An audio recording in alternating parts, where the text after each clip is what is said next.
அறிவுரையால் என்ன பயன்? துறவி ஒருவர் அருகில் இருந்த ஊருக்குச் சென்றார்.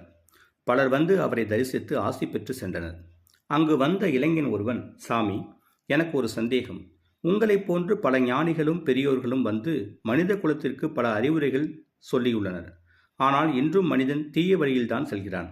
உங்களைப் போன்றவர்களின் அறிவுரைகளால் என்ன பயன் என்று கேட்டான். துறவி அவனிடம் சொன்னார், தம்பி, நான் இன்னும் சில நாட்கள் இங்கேதான் தங்கியிருப்பேன். நான் இந்த ஊரை விட்டு செல்லும் பொழுது நீ கேட்ட கேள்விக்கு பதில் சொல்கிறேன். அதற்கு முன் ஒரு வேலை செய். ஒரு குதிரையை கொண்டு வந்து இந்த கோயில் மண்டபத்தில் கட்டிவை. நான் ஊரை விட்டு செல்லும் வரை குதிரை அங்கே கட்டி இருக்கட்டும். தினமும் இரவு அதற்கு உணவு வைத்துவிடு என்று சொல்லிவிட்டு அருகில் உள்ள சத்திரத்துக்கு சென்றார்.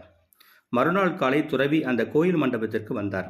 அப்பொழுது அந்த இளைஞன் அந்த குதிரையை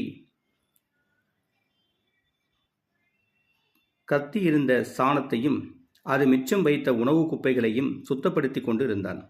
இவ்வாறு 4 நாட்கள் தொடர்ந்து நடந்தன. அடுத்த நாள் காலை சுத்தப்படுத்தி கொண்டிருந்த இளைஞரிடம் வந்தார் துறவி.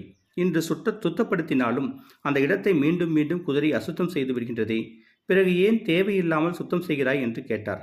அதற்கு அவன், என்ன சாமி, எல்லாம் தெரிஞ்சு நீங்க இப்படி கேட்குறீங்க? திரும்ப திரும்ப அசுத்தம் ஆகுதுன்னு சுத்தப்படுத்தாமல் இருக்க முடியுமா? இதை கேட்ட துறவி அப்போது சொன்னார், தம்பி, அன்று நீ என்னிடம் கேட்ட கேள்விக்கு இதுதான் பதில். நீ இப்போது செய்யும் வேலையை தான் நானும் செய்கிறேன். அசுத்தமான இடத்தை நீ மீண்டும் மீண்டும் சுத்தம் செய்வது போல் மனிதர்களை நல்வழிப்படுத்தும் செயலை பெரியோர்கள் இடைவிடாமல் செய்வார்கள். இளைஞன் கேட்டான், சாமி, இதற்கு நிரந்தர தீர்வுதான் என்ன? அவர் உடனே அங்கு கட்டியிருந்த குதிரையை அவிழ்த்துவிட்டு விரட்டினர். பின்பு அந்த இளைஞனை பார்த்து கேட்டார், இனி இந்த இடம் அசுத்தமாகுமா? ஆகாது சாமி என்றான். துறவி கூறினார், உன் கேள்விக்கு இதுதான் பதில். நீ செய்த வேலையைப் போல் நாங்கள் மீண்டும் மீண்டும் சுத்தப்படுத்தி கொண்டே இருக்கிறோம்.